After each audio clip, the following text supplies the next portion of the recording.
आप देख रहे हैं गुड रिटर्न्स। मैं हूं आपके साथ अर्णिमा द्विवेदी। गोल्ड 1.5 लाख के आसपास है, चांदी ने तो 3 लाख का आंकड़ा पार कर दिया है।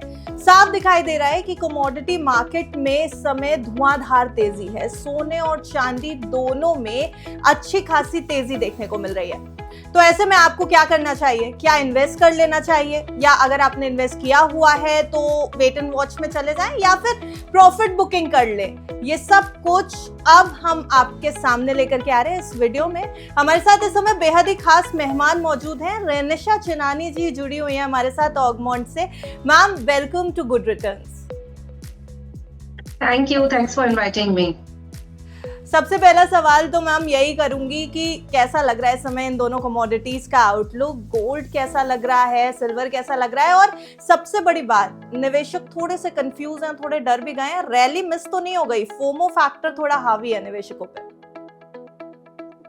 हमने पिछले 2-3 सालों से बहुत ही फिनोमिनल रिटर्न देखा है गोल्ड एंड सिल्वर में। इनफैक्ट सिल्वर ने तो काफी आउट परफॉर्म किया है। पिछले 1 साल में 200% जितनी प्राइस राइज आई है। किसी ने भी इतना एक्सपेक्ट नहीं किया था। यस, फंडामेंटल्स काफी ही स्ट्रॉन्ग थे सिल्वर के, पर्टिकुलरली इंडस्ट्रियल डिमांड काफी थी एंड मार्केट सप्लाई डेफिसिट में था पिछले 4-5 सालों से। बट जो ये बूम आया है प्राइसेस में, आई थिंक इतना फास्ट रनअप किसी ने एक्सपेक्ट नहीं किया था। बट एज बी प्राइसेस ने $95 का लेवल सिल्वर ने टच किया है, 3.25 लाख, एंड गोल्ड ने ऑलमोस्ट 1.5 लाख का लेवल क्रॉस कर लिया है। तो यस, ये फोमो फियर मार्केट में काफी है कि हमने ये रैली मिस कर ली, अब क्या करना चाहिए। सो आई वुड एडवाइज कि अभी किसी को अगर न्यूली एंटर होना है इस मार्केट में तो पूरा लमसम अमाउंट ना इन्वेस्ट करें, थोड़ा रिस्क फैक्टर ज्यादा रहेगा। बट एक स्टैगर्ड वे में इन्वेस्टमेंट करना स्टार्ट कर सकते हैं। हर महीने आप थोड़ा थोड़ा इन्वेस्ट कीजिए SIP के थ्रू। SIP आप ETFs में भी कर सकते हैं एंड आप डिजिटल गोल्ड, डिजिटल सिल्वर में भी कर सकते हैं। तो स्टैगर्ड वे में आपका जो एवरेज बाइंग प्राइस जो है वो सही रहेगा एंड आप थोड़ा अपना टाइम होराइजन लंबा रखें। ऐसा ना सोचें कि मुझे 6 महीने में 1 साल में प्रॉफिट बुक कर लेना है। थोड़ा 2-3 साल का एटलीस्ट टाइम होराइजन रखें तो आपको बहुत ही अच्छे रिटर्न्स मिलेंगे। एंड अपने पोर्टफोलियो का I would say at least 20% gold and silver में जरूर डालें, तो भी आपका जो ओवरऑल पोर्टफोलियो है उसका रिस्क एडजस्टेड रिटर्न काफी अच्छा हो जाएगा। सो अभी भी this rally still has more room to go higher. तो अभी भी यहाँ पे इन्वेस्टमेंट किया जा सकता है। जी मैम, लेकिन टारगेट्स अगर मैं आपसे जानना चाहूँ कि ऑलमोस्ट 1.5 लाख का आंकड़ा पार हो गया है गोल्ड का, 3 लाख के ऊपर सिल्वर चला गया है। दोनों ही कमोडिटीज ऑल टाइम हाई पर है अपने। इसके बाद टारगेट्स क्या होंगे? नीचे आएंगे दोनों कमोडिटीज क्या? जिस तरह से अभी जियोपॉलिटिकल टेंशन्स बने हुए हैं, जो मैक्रो इकोनॉमिक आउटलुक है, तो फंडामेंटल्स काफी स्ट्रॉन्ग है अभी, तो थोड़ा प्रॉफिट बुकिंग आ सकता है। But it would be like कि अगर 4 स्टेप्स प्राइसेस हायर जा रही है तो it will only come back by only 1 step. Otherwise मुझे लगता है फॉर नेक्स्ट 2-3 मंथ्स अभी भी अपसाइड मोमेंटम कंटिन्यू रहेगा।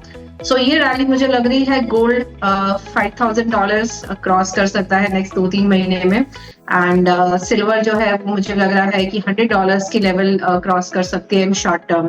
जो इंडियन प्राइसेस में लगभग सिल्वर की लेवल रहेगी 3.5 लाख की, एंड गोल्ड का जो टारगेट है मेरा इन नेक्स्ट इन मेरी शॉर्ट टर्म, मुझे लग रहा है कि 1,60,000 65,000 तक के हम लेवल्स देख सकते हैं। ये शॉर्ट टर्म टारगेट्स हैं।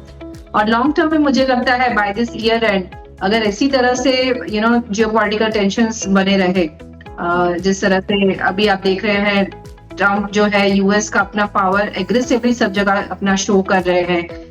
वो चाइना के साथ एक ऑलरेडी एक कोल्ड वॉर में है, रशिया के साथ कोल्ड वॉर में है, अभी यूरोपियन यूनियन के साथ भी वो एक ट्रेड टैरिफ्स लगाकर वहां पे भी वॉर लाइक सिचुएशन क्रिएट कर रहे हैं। ईरान के साथ उनको प्रॉब्लम्स हैं। तो पूरा का पूरा वर्ल्ड एक तरफ और US एक तरफ, इस तरह से सिचुएशन हो चुकी है। तो Trump is having problems with everyone, every country, most of the countries. तो ये एक ऐसा सिचुएशन है जो पहले किसी ने नहीं देखा। एंड इस जियोपॉलिटिकल टेंशन्स में, तनाव में, पॉलिटिकल अनसर्टेनिटी में जो सेफ हेवन एसेट है, हार्ड एसेट है, वो सिर्फ गोल्ड एंड सिल्वर है जो परफॉर्म कर रहे हैं। तो इसलिए मुझे लग रहा है कि शॉर्ट टर्म में अभी भी ये रैली कंटिन्यू रहेगी। लॉन्ग टर्म टारगेट्स अभी भी यहाँ से मुझे लग रहा है 20-25% हायर प्राइसेस देखी जा सकती है बाय दिस ईयर एंड। बात सिर्फ गोल्ड की क्यों करें, हम सिल्वर के बारे में भी बता रहे हैं कि गोल्ड को आउट परफॉर्म कर रहा है। रेनिशा जी, गोल्ड को आउट परफॉर्म कर रहा है सिल्वर। एक समय में कहा जाता था कि पुअर मैन्स गोल्ड है सिल्वर, लेकिन अब न्यू गोल्ड है सिल्वर, कह सकते हैं? जी बिल्कुल, it is no more a poor cousin of gold. Silver ने बहुत ही अच्छा परफॉर्म किया है गोल्ड के मुकाबले। पिछले साल 10 महीने पहले अप्रैल में जो गोल्ड सिल्वर रेशियो था दैट वाज अराउंड 105, और अभी जो गोल्ड सिल्वर रेशियो है दैट इज बिलो 50। मतलब अगर आपको 1 kg गोल्ड खरीदना था तो आपको 107 kgs 105 kgs जितना सिल्वर चाहिए था, और अभी सिर्फ 50 kg सिल्वर चाहिए। तो सिल्वर ने बहुत ही अच्छा आउट परफॉर्म किया है गोल्ड के मुकाबले, बिकॉज उसकी इंडस्ट्रियल डिमांड काफी स्ट्रांग हो चुकी है। अगर सिल्वर का हम सप्लाई डिमांड इक्वेशन देखें तो लगभग जो डिमांड जो है वो है 33,000 टन के आसपास हर साल, और जो प्रोडक्शन है जो हमारे पास सप्लाई आती है रिसाइकल्ड या माइनिंग, वो लगभग होती है 30,000 के आसपास। तो जो ये गैप है 3,000 टन का, ये डेफिसिट क्रिएट कर रहा है पिछले 4-5 सालों से, और लगातार हम देख रहे हैं कि इंडस्ट्रियल डिमांड बढ़ रही है। So out of this 33,000 industrial demand जो हुआ करती थी पहले 15,000 टन हुआ करती थी, बट पिछले 5 सालों में ये डिमांड बढ़ के अभी 20,000 टन जितनी हो चुकी है। तो सोलर एनर्जी में, जो ग्रीन एनर्जी है, ईवी व्हीकल्स में, या फिर एआई डेटा सेंटर्स में, 5G टेक्नोलॉजी में, जो हर छोटी छोटी चीज में हम सिल्वर का यूसेज देख रहे हैं, कंटिन्यूसली डिमांड बहुत ज्यादा स्ट्रांग है। एंड हम इन्वेस्टमेंट डिमांड भी काफी स्ट्रांग देख रहे हैं। लोग बार्स एंड कॉइन्स खरीद रहे हैं actually to gain this rally, profit करने के लिए बड़ी बड़ी अमाउंट में बार्स खरीद रहे हैं। तो ये कंटिन्यूसली जो डिमांड आ रही है प्राइसेस को सपोर्ट कर रही है। तो आई डोंट थिंक ये एक बबल है जो बर्स्ट हो जाएगा। This rally is fundamentally backed, and मुझे लगता है कि स्टिल अभी भी हम यहाँ से अपसाइड मोमेंटम और भी देख सकते हैं।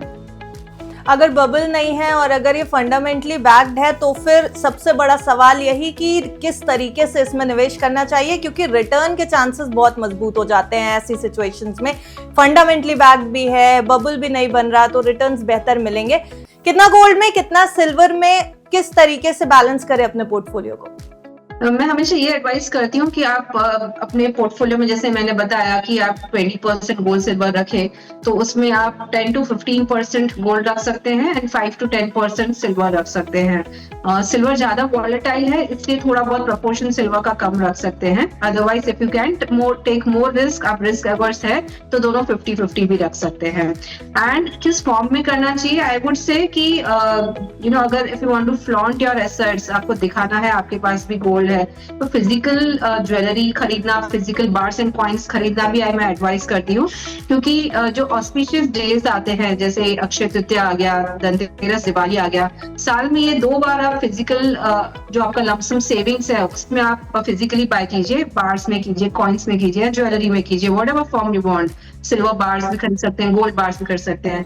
तो 50% आप फिजिकल अमाउंट इन्वेस्ट कीजिए एंड 50% आप डिजिटल वे में कीजिए। जैसे मैंने बताया कि आप SIP कर लीजिए, तो हर महीने आप थोड़ा थोड़ा SIP भी कर रहे हैं थ्रू ETFs या डिजिटल गोल्ड से डिजिटल सिल्वर में SIP होता है। तो इस तरह से आप अपना ओवरऑल डाइवर्सिफाइड रहते हैं। 50% आपने फिजिकल बाय किया जब आपके पास सेविंग्स आ गई अक्षय तृतीया एंड दिवाली पर, एंड बाकी हर महीने थोड़ा थोड़ा इन्वेस्टेड रहते हैं, तो डाइवर्सिफाइड आपका पोर्टफोलियो बहुत अच्छा बनता है।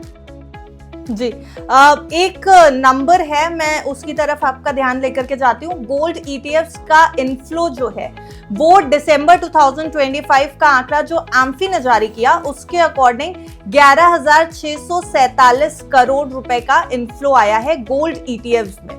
अब अगर रेनिशा जी इसको मार्केट से कंपेयर करें तो मार्केट यानी इक्विटीज की मैं बात कर रही हूँ, बहुत कम वैल्यूएशन यहाँ पर नजर आती है कंपेयर टू गोल्ड ETF का इनफ्लोज या गोल्ड ETFs की जो इस समय वैल्यूएशन है।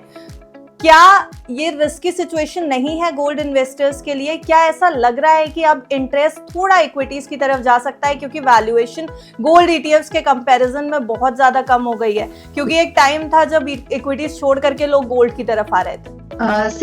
पूरा का पूरा अपना पोर्टफोलियो एक जगह से दूसरी जगह शिफ्ट कोई भी नहीं करता। सब लोग जितना हो सके डाइवर्सिफाई करते हैं। एंड जिस तरह से गोल्ड ने इतने अच्छे रिटर्न्स दिए हैं, 15% CAGR रिटर्न्स दिए हैं पिछले 20 सालों से, तो हम देख रहे हैं that is even more than Nifty. तो आउट परफॉर्म किया है गोल्ड ने in short term and long term ऐसा एसेट क्लास। तो सब अपना पोर्टफोलियो है वो डाइवर्सिफाई कर रहे हैं, और जो जो अंडर एलोकेटेड थे गोल्ड में, जैसे कोई 5% 10% एलोकेटेड था, तो वो अपना पोर्टफोलियो का एलोकेशन बढ़ा रहे हैं। ये सिर्फ इंडिया में नहीं हो रहा है, वर्ल्ड ओवर हो रहा है कि एलोकेशंस बढ़ रहे हैं। बड़े बड़े इन्वेस्टमेंट फंड्स, पेंशन फंड्स, वो भी अपना एलोकेशन बढ़ा रहे हैं गोल्ड सिल्वर में। सो यस, मुझे नहीं लगता कि ये वैल्यूएशंस ओवर वैल्यूड हो चुकी है। अभी भी यहाँ से बहुत ज्यादा हमें इनफ्लोज आते हुए देख सकते हैं, क्योंकि जो इंडिया में जो जैसे आपने वैल्यू टर्म्स में बताया, अगर मैं आपको वॉल्यूम टर्म्स में बताऊं तो इंडिया में जस्ट 95 टन्स का AUM है गोल्ड का, एंड वो एक साल पहले 60 टन्स था।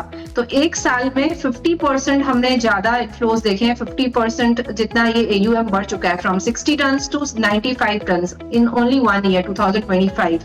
तो इसकी वजह से लगातार बहुत अच्छी बाइंग आ रही है। जैसे मैंने बताया, एलोकेशंस बढ़ रहे हैं, और मैं एक्सपेक्ट कर रही हूँ बहुत ही जल्द 100 टन्स भी ये क्रॉस हो जाएगा 1-2 महीने में, एंड इनफैक्ट ग्रेजुअली AUM बढ़ता ही जाएगा ETFs का। एंड ज्यादा से ज्यादा लोग अभी ज्वेलरी से ज्यादा ये पसंद करते हैं कि बार्स एंड कॉइन्स में हम फिजिकल बाइंग करें या फिर ETF में बाइंग करें, क्योंकि वो इन्वेस्टमेंट की तरह देख रहे हैं गोल्ड को। तो आई थिंक अभी भी यहाँ से काफी जगह बाकी है, ETFs और अच्छा आउट परफॉर्म कर सकते हैं, एंड और इसमें होल्डिंग्स बढ़ सकती है। जो मैम लोग करंट बाइंग की अपॉर्चुनिटी ढूंढ रहे हैं, उनको सजेशन क्या होगा? डिप्स में बाय करने का सजेशन है या फिर करंट प्राइसेस पे अभी खरीदारी की जा सकती है? डिप्स मिलना, पकड़ना उन लेवल्स को बहुत डिफिकल्ट है। सो इसलिए मैं बोलती हूँ कि लमसम एक प्राइस पे गोल्ड और सिल्वर बाय करना it's not possible for retail investors. तो हमेशा पैसिव वे में आप कीजिए, SIP करते रहिए, स्टैगर्ड वे में नहीं तो थोड़ा थोड़ा कर दीजिए। अगर आपके पास लमसम अमाउंट है आज इन्वेस्ट करने के लिए, तो 25% do it at current price. 25% आपको लगता है कि थोड़ा प्राइसेस नीचे आ रहे हैं, सिल्वर 10-15 हजार नीचे आ गई, तो थोड़ा और 25% डालें, और 10,000-15 हजार नीचे आ गए तो और डालें। इस तरह से थोड़ा स्टैगर्ड वे में करें, पूरा का पूरा अमाउंट एक प्राइस पे मत डालें। अदरवाइज आप ये टाइमिंग नहीं पकड़ पाते हैं, नहीं समझ आता है, तो the best way is SIP कर ले। You know consider it and भूल जाए, हर महीने ऑटोमेटिकली आपके अकाउंट से कटता रहे, एंड 3 साल के बाद देखें तो आपका देखो क्या आपके रिटर्न्स अच्छे बनते हैं। ओके, तो कुल मिलाकर के जितनी भी बात हमारी हुई है अभी, सिल्वर और गोल्ड फंडामेंटली बैक्ड हैं और बबल नहीं क्रिएट कर रहे हैं, अच्छी प्राइस राइज दिखाई दे रही है। इसलिए अगर इन्वेस्टमेंट करना है तो आप अपनी रिस्क प्रोफाइल को एनालाइज जरूर कर लें, और अपने फाइनेंशियल एडवाइजर की राय के साथ इन दोनों ही एसेट्स को पॉजिटिवली आप देख सकते हैं इन्वेस्टमेंट के पर्पज से। रेनिशा जी, हमारे साथ जुड़ने के लिए बहुत बहुत शुक्रिया आपका। वॉलेटाइल मार्केट्स और वॉलेटाइल कमोडिटी मार्केट्स के बीच में इस तरीके के एक्सपर्ट ओपिनियंस बहुत ज्यादा काम आएंगे हमारे व्यूअर्स के। Thank you. Thank you.